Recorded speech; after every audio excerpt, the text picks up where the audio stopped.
Hii ni habari nzito. Vurugu za kisiasa zimeacha machozi na maswali kwa wafanyabiashara wadogo Kariakoo. Tangu Oktoba 29, uchumi umesimama na familia zimetikiswa. Novemba 3, wameanza kurejea katika eneo la Kariakoo, na haya ndiyo wanayoyasema. Jabir anathibitisha athari ni kuu, si tu kiuchumi bali hata kimawazo. Wamachinga hutegemea kuhangaika asubuhi kurejesha chakula jioni, lakini fujo zimewalazimisha kulala mapema na kuacha familia bila kipato. Kwa jina naitwa Jabiri Makunga, nikiwa mjumbe wa kamati ya utendaji wa chama chetu cha wafanyabiashara Kariakoo Kawaso. Napenda kuchukua nafasi hii kwa niaba ya wenzangu pamoja na mimi mwenyewe kwenye swala hili ambalo lilitokeza kuanzia tarehe 29 mwezi wa 10 mpaka jana ambapo tulichukua ruksa ya kuwa huru. Mimi nafikiri athari ipo. Kwanza na kuzungumza kwenye athari, kwa sababu athari ilitokea kwamba leo tumeona kuna watu wanahitaji kwenda hospitali walishindwa kupata matibabu au kwenda kuangalia wagonjwa. Kuna vijana wetu wanasoma shule, wengine ndo kama hao wanatakiwa kufanya mtihani, shule zimesimamishwa kwa maana hata mitihani imesogezwa mbele. Chengine changamoto ambayo ipo athari kuwepo kwenye masuala ya usafiri. Pia ni changamoto kutoka sehemu moja kwenda sehemu nyingine. Lakini chengine vile vile bila bidhaa. Maana tumeona watu bidhaa zimetoka bei zake zilizokuwa zenyewe asilia imefika kuwa juu. Sasa kwa hiyo kwa watu ambao kama sisi wafanya biashara wadogo ilikuwa kwetu ni kazia, upande mwingine ni shida, kwa sababu kipato chetu tutoke tupate tuje kufanya matumizi nyumbani. Sasa leo unakuta kitu cha shilingi 500 kimekwenda mpaka shilingi 2000. Tayari imekuwa ni challenge kubwa kwetu sisi kwa kipindi hichi cha siku 2-3. Tuliathirika kiuchumi, tuliathirika kimawazo, tuliathirika kila kitu kwa asilimia kubwa sana. Kwa hiyo hata kibiashara leo tumefunga biashara zetu toka tarehe 29 mpaka leo. Japo watu wamerudi kiasi, lakini mtazamo wa kurudi nao umekuwa ni changamoto, kwa sababu wanadamu wamekuwa na hofu. Kwa ile hofu ndio inopelekea wengine kuja kufanya shughuli zao kama kawaida. Lakini naamini kesho na kuendelea siku nyingine watu watarudi kwenye hali ya kawaida. Tuondoe hofu, kwa sababu serikali ishatuaminisha kwamba turudi kwenye shughuli zetu, na kiongozi wa nchi amesema, na sisi wa Tanzania kwa haya ambayo jitokeza tujifunze, kama tuone ni njia sahihi ipi ambapo kama kuna changamoto ili kuwafikia serikali basi tuzitumie, na serikali iweke utaratibu wa kusikiliza changamoto za wananchi wanaoongoza. Mimi nafikiri bila serikali wananchi wanakuwa hawapo, na bila kuwepo wananchi serikali haipo. Kwa hiyo mimi naamini kwa hili lililotokea basi tufike wakati tusameane, tuelekezane jinsi tuweza kuishi katika maisha yetu ya kila siku, ili mambo mengine yapate kwenda na mambo mengine yaendelee kama kawaida, kila mtu asiathirike kwa upande wake. Mimi naamini sehemu kubwa tumeathirika, hili tulisitokee. Hata ndugu zetu ambao mna changamoto juu ya serikali, basi kama rais aliposema yuko tayari kupokea kile ambacho mtu anacho, aende akifikishe, basi kwenye hili kama rais pia alikubali kuwapa ruksa, kusiwe na vizingiti vikubwa sana kusikiliza yale maoni ya watu ambao wanahitaji katika nchi yetu. Sisi ndio wenyewe, hakuna watu wengine. Tanzania ni moja na Watanzania ni wamoja, na Tanzania wanapenda amani na upendo na utulivu katika nchi yetu. Kwa hili na ibariki nchi yetu Tanzania, aibariki Afrika, bariki rais wetu, abariki wananchi wote wa Tanzania. Kwa upande mwingine naweza kuchukua fursa hii kwa ndugu zangu wa machinga, wafanya biashara na wafanya biashara wengine wakubwa ambao tunafanya shughuli zetu kwenye eneo hili la soko la Kariakoo. Kariakoo iko wazi, kuna usalama, kuna utulivu. Mimi naamini turejee kwenye shughuli zetu kama kawaida, ili tuendeze vipato vyetu pamoja na taifa kwa ujumla.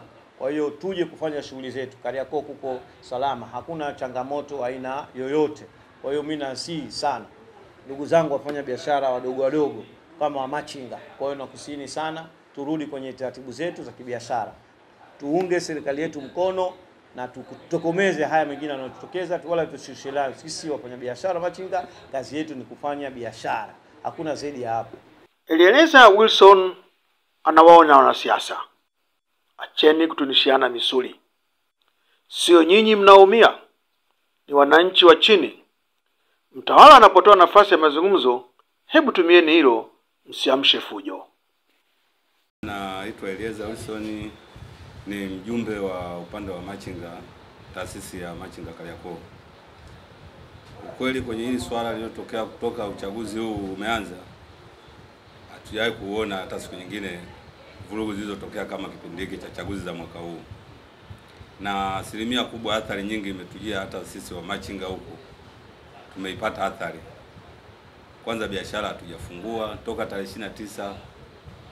Hatujafanya kazi yoyote.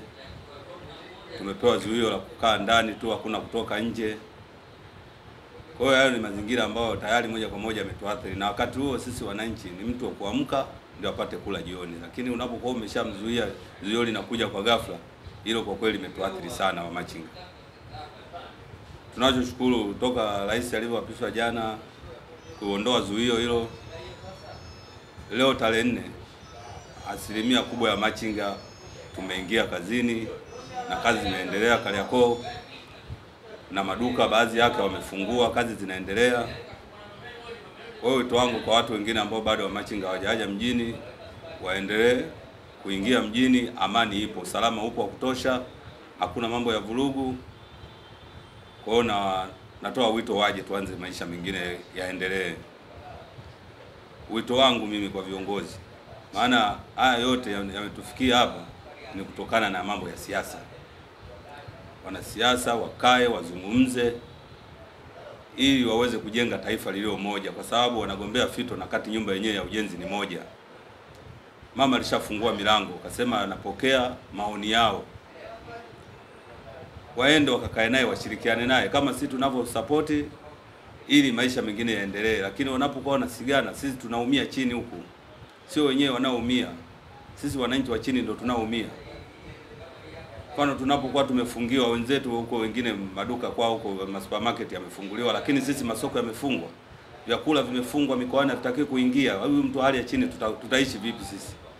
Kwa kweli wametuumiza sana haya masuala sisi. Kwa hiyo tulikuwa tunaomba wito kwa wanasiasa, wakae wazungumze. Ukisikia kitu ongeza na adha kwako, akili uchanganye, alafu uweze kupata majibu yaliyo sahihi. Tusiwe tunakurupuka kuambiwa kitu tu na sisi tunaingia mfumo huo. Mfano mzuri hapa tumeona vijana wetu wameumizwa sana.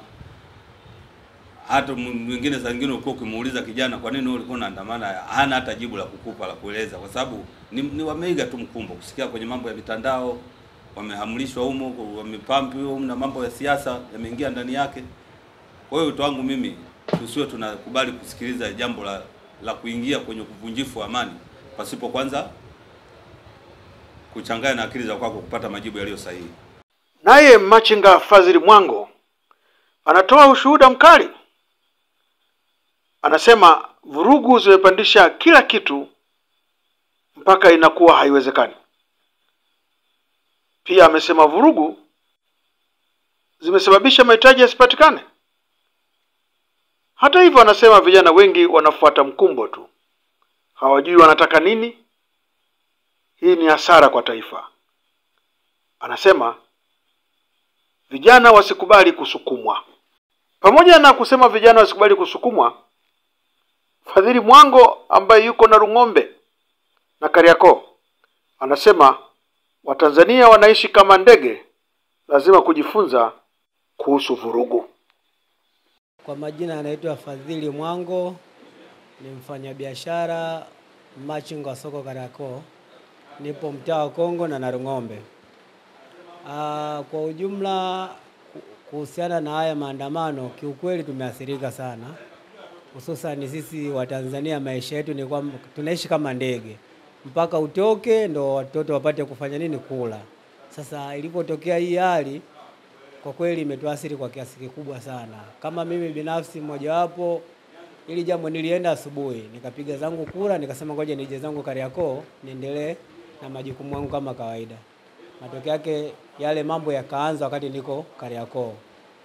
Bahati mbaya ikafikia wakati wakatangaza kwamba ikifika saa 12 haruhusiwi mtu yote kufanya nini, kuondoka.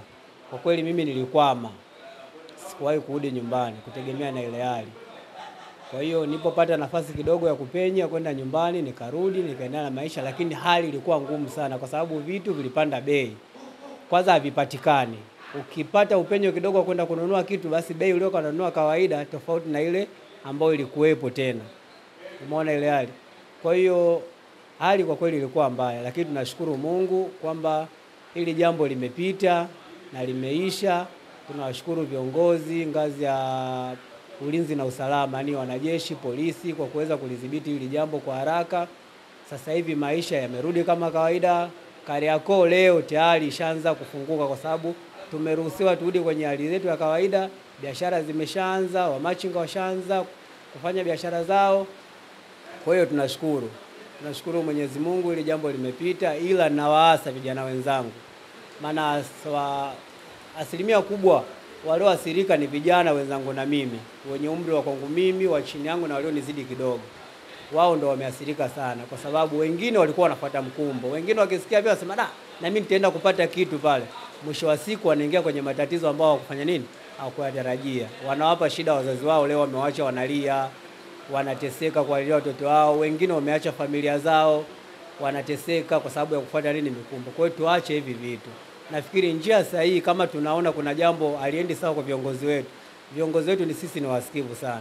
Tunaweza kufuata viongozi, tunaweza kwenda kwa mkuu wa wilaya, kwa mkuu wa mkoa. Kama pale kwa mkuu wa wilaya wa Ilala, yeye alikuwa na utaratibu kila Alhamisi anasikiliza kero za wananchi. Kwa hiyo tulikuwa tuna uwezo wa kwenda tukatoa kero zetu. Mimi nafikiri wasikilizaji watatusikiliza na yeye atatupelekea kwenye ngazi zinazofuata.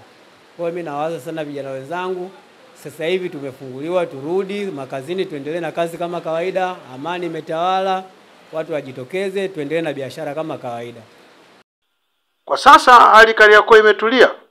Tangu Novemba 3, maisha yamerejea na biashara zinaendelea. Soko hili la kimataifa ni imara, lakini ujumbe unabaki pale pale. Njia sahihi ni kuzungumza, kutatua matatizo, sio ghasia. Je, wewe kama Mtanzania unatoa ushauri gani kwa vijana wetu? Kutoka Kariakoo ni Beda Msimbe wa Beda Msimbe TV.